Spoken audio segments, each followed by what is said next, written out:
നിലവിളിക്കണം. കർത്താവിനെ വിളിച്ച് കരഞ്ഞ് പ്രാർത്ഥിക്കണം. ദൈവം ഏത് വ്യക്തിയെയും നയിക്കുമ്പോൾ ആ വ്യക്തിയിൽ 3 കാര്യങ്ങൾ ഉണ്ടാവുന്നത് വരെ ആ വ്യക്തിയിലെ പരീക്ഷണങ്ങൾ തുടർന്നുകൊണ്ടിരിക്കും. എന്തൊക്കെയാണ് ആ 3 കാര്യങ്ങൾ? ഞാൻ പറയുന്നത് വെറുതെ എന്തിനാ ഈ അടി കിട്ടിയിട്ട് നന്നാവുന്നേ? അടി കിട്ടാതെ നന്നായിക്കൂടെ?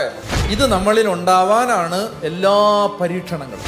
ഒരു മനുഷ്യൻ നിലവിളിക്കുമ്പോൾ അവൻ ബോട്ടം ലെവലിൽ ഏറ്റവും ലോവസ്റ്റ് പോയിന്റിലേക്ക് എത്തുകയാണ്. നിലവിളിക്കുമ്പോൾ എന്ന് പറഞ്ഞാൽ എന്നെ കൊണ്ടൊന്നും പറ്റത്തില്ല, ഞാൻ അങ്ങേയറ്റം ഒഴിച്ചു കളഞ്ഞ വെള്ളം പോലെയായി എന്ന് സങ്കീർത്തനം.